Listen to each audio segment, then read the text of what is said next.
सबको यही कहा कि साहब जो हो रहा है गलत हो रहा है। इस गलत में इनका मैसेज क्राउन प्रिंस बिन सलमान के पास भी गया, सऊदी के पास भी गया, जिसने कभी इनसे ये कस्में खिलवाई थी कि एक दिन अगर हम पर हमला हुआ तो पाकिस्तान उसे खुद पर हमला मानेगा। इंटरेस्टिंग पार्ट यह था कि जब पाकिस्तानी इस डील को कर रहे थे तब उन्हें यह विश्वास नहीं था कि ईरान सऊदी को मारने आएगा। उन्हें यह था कि जैसे कतर पर इजराइल की मिसाइल आकर गिरी है, ऐसे किसी दिन अगर सऊदी पर आकर के इजरायली मिसाइल गिरती है तो हम सऊदी के साथ खड़े हो जाएंगे और इजराइल के साथ लड़ाई कर लेंगे। उन्हें यह नहीं पता था कि ईरान उनके घर पर ही लेकर युद्ध पहुंच जाएगा कि लो भाई मैंने गिरा दी, लो आओ अब मुझसे लड़ो। हुआ भी यही। शहबाज शरीफ दिन दिन अपने मिडिल ईस्ट के देशों तक मैसेजेस भेजते रहे। लग रहा था कि वो जैसे विदेश नीति में भारत को फॉलो करते आए हैं, बिल्कुल वैसे ही फॉलो करते हुए शहबाज शरीफ आगे चल रहे थे। मिडिल ईस्ट के लगभग हर देश से बतिया लिए, टर्की से भी बातचीत, तमाम देशों से इन्होंने अपने स्तर पर बातचीत कर ली। अजरबैजान जो पाकिस्तान का मित्र है, अजरबैजान, तुर्की और पाकिस्तान, तुर्की, अजरबैजान और पाकिस्तान तीनों एक मित्र राष्ट्र की श्रेणी में रहते हैं। तीनों मित्रों को एक साथ जब टारगेट किया जाना शुरू हुआ तब भी पाकिस्तान चुप्पी साधकर बैठा रहा। कुल मिलाकर के आज की चर्चा इसलिए बड़ी चर्चा है क्योंकि पाकिस्तान सऊदी के बारे में कोई भी बयान नहीं दे पाया। सऊदी के बारे में बयान के लिए संसद में इनसे प्रश्न किया गया। संसद में प्रश्न किया कि सर आपने जो सितंबर 25 में सऊदी के साथ पैक्ट किया था कि हम दोनों एक दूसरे के साथ रहेंगे, म्यूचुअली एक होकर के उन पर हो रहे हमलों से लड़ेंगे, आप कहां हैं? सऊदी अरामको पर हमला हो लिया। सऊदी अरामको की तस्वीरें दुनिया के सामने आ गई, हालात दुनिया के सामने निकल कर आ गए। सऊदी के अंदर जो एम्बेसी है रियाद में, उस पर हमला हो लिया, उसकी तस्वीरें आ गई। इस पर पाकिस्तान के विदेश मंत्री इसाक डार बाहर आते हैं और कहते हैं कि मैंने सऊदी और ईरान से दोनों से बातचीत की और कहा कि भाई तनातनी को कम करिए। इनका दावा तो इतना तक हुआ कि इनके कहने के बाद ईरान ने सऊदी को मारना रोक दिया है। इनके बयान देख करके बड़ा ही मजा आया। मजा इस बात का कि 3 मार्च को यह न्यूज बाहर निकल कर आती है पाकिस्तान के विदेश मंत्री इसाक डार की तरफ से कि इस्लामाबाद ने ईरान और सऊदी दोनों को समझाया कि भाई लड़ना नहीं है, अदरवाइज मैं इन्वॉल्व हो जाऊंगा। इनका बयान शायद आप ना सुन पाए, लेकिन मैं यहां से पढ़कर सुना देता हूं। We have strategic mutual defence pact with Saudi Arab, the whole world know about it, we are bound by that. I immediately reminded our brothers in the leadership in Iran that please keep that in mind. They asked for some assurances. They told me to tell them, yani Saudis, that their soil should not be used against Iran. I took those assurances and gave them. So, Alhamdulillah, so you saw that perhaps the minimum reaction at this time has not been against Saudi Arab and Oman. कहना क्या चाह रहे हैं कि साहब मैंने Iran से कहा कि साहब याद रखिएगा सऊदी से हमारा पैक्ट है। ईरान ने कहा कि सऊदी से कहिए कि वो अपनी जमीन का उपयोग हमारे खिलाफ ना होने दे। हमने यही बात सऊदी से कही कि आप अपनी जमीन का उपयोग ईरान के खिलाफ मत होने दीजिएगा। सऊदी ने हमें आश्वासन दिया कि नहीं होने देंगे, और जब से हमने ये काम किया है तब से ईरान ने सऊदी पर हमले बिल्कुल कम कर दिए हैं। यह बयान 3 तारीख का है, 3 मार्च का है। निश्चित ही इन्होंने अपनी संसद में 3 के दिन में दिया होगा, 2 तारीख के अपडेट्स के ऊपर आधारित दिया होगा। हम ये मान लेते हैं कि पाकिस्तान ने दोनों से बात की होगी, लेकिन वास्तविकता यह है कि आपका डिफेंस पैक्ट सऊदी से है, ईरान से नहीं है। आप ईरान से बात करके कह रहे हैं कि आप हमले मत करिए, ध्यान रखिएगा कि हम सऊदी के साथ हैं। आपको बातचीत के लिए मध्यस्थ नहीं बनाया है सऊदी ने, आपको कहा है कि हम पर हमला होगा, चले आना, युद्ध लड़ना है। तुमने उसकी शर्त पूरी नहीं की। कोई बात नहीं, ऐसे में यह सवाल तुम्हारे लिए भी वैलिड है कि जब अफगानिस्तान तुम्हें ठोक रहा था तो सऊदी भी नहीं आया।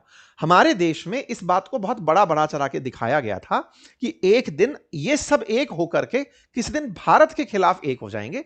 यह अब क्लियर होने लगा है कि यह किसी के साथ नहीं है, यह आपस में ही लड़ लड़ के एक दिन खत्म होंगे। खैर, फिलहाल के लिए इनके बयान की भी अब हम पुष्टि कर लेते हैं, क्योंकि इन्होंने कहा कि पाकिस्तान शांति के लिए भूमिका निभा रहा है। तो आइए चेक करते हैं कि क्या वाकई में ईरान ने सऊदी पर हमले रोक दिए। ये न्यूज आप देख रहे हैं 5 मार्च की। कहां की है? मिनिस्ट्री ऑफ डिफेंस की। कौन सी जगह की? सऊदी अरब की। क्या कह रहे हैं?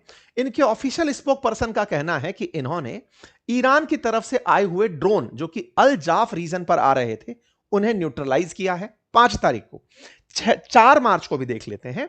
Official spoke person ministry of defence ने कहा कि अटेम्प्टेड अटैक ऑन रास तनूरा रिफाइनरी, कि हमारी रिफाइनरी पर फिर से अटेम्प्ट किया गया है।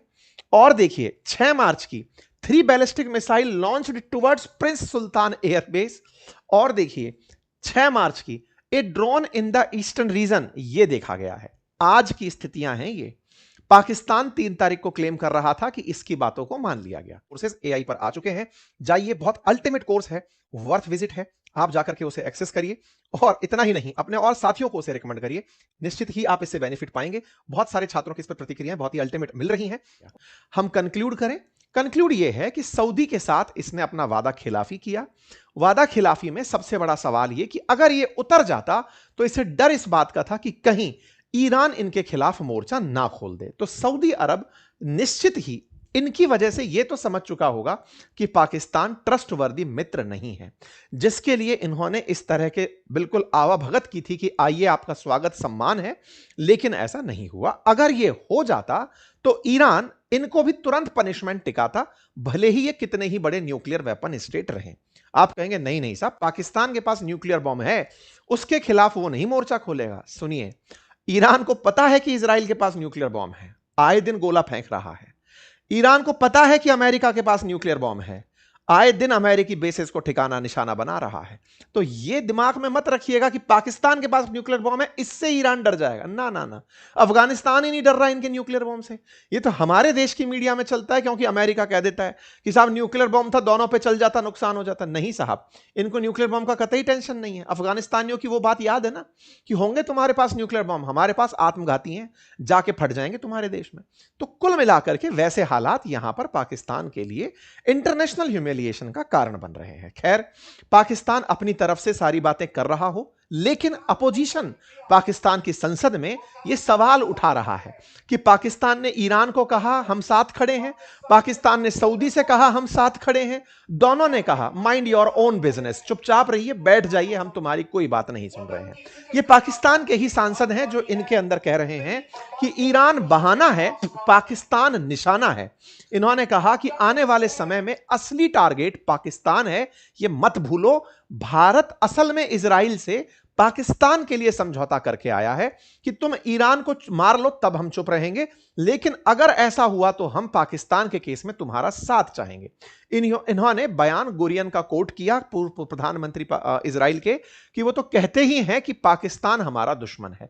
कुल मिलाकर के पाकिस्तानियों को यह पता है कि इसका रिजल्ट कहीं ना कहीं आकर हम पर लैंड ना हो जाए। ये लोग ढूंढ यही रहे हो कि एक बार बहाना मिल जाए, पाकिस्तान कह दे कि हम सऊदी के साथ हैं, ईरान आकर के यहां मोर्चा साधेगा, और अगर ऐसा होता है तो इसके अंदर पूरा की पूरा दुनिया के जो रीजनल पावर हैं वो इन्वॉल्व होने शुरू हो जाएंगे। खैर, पाकिस्तान के अपोजिशन ने सरकार पर खूब सारे सवाल लाद दिए। फिर एक सवाल बचता है, तो क्या वाकई में पाकिस्तान ईरान सऊदी या ईरान इजराइल वॉर में इन्वॉल्व होगा? आंसर है बोल्ड लेटर्स में नो। क्यों? कारण यह है कि साहब युद्ध लड़ने के लिए चाहिए होते हैं पैसे। पाकिस्तान के पास भारत से युद्ध लड़ने के लिए भी धन नहीं था, लेकिन उसके पास गिरवी रखने के लिए अमेरिका के सामने बहुत कुछ था।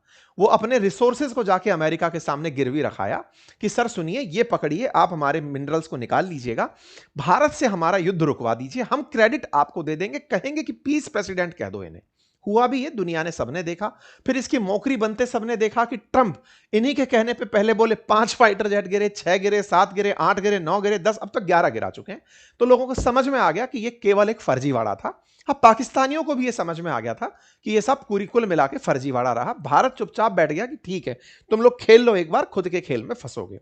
हालात इनकी अर्थव्यवस्था के, और अर्थव्यवस्था की ही अपडेट आज के सेशन में यह है कि सरकार फिर से वर्क फ्रॉम होम जो कोरोना काल में था उसकी चर्चा के लिए बैठक बुला रही है। यह पाकिस्तान के अखबारों में छपी खबर है जो मैं आपके साथ साझा कर रहा हूं कि स्कूल कॉलेजेस के अंदर ऑनलाइन पढ़ाई की बात की जा रही है, और आईटी कंपनियों को कहा जा रहा है कि उनके कर्मचारियों को अगर हो सके तो घर से काम कराओ।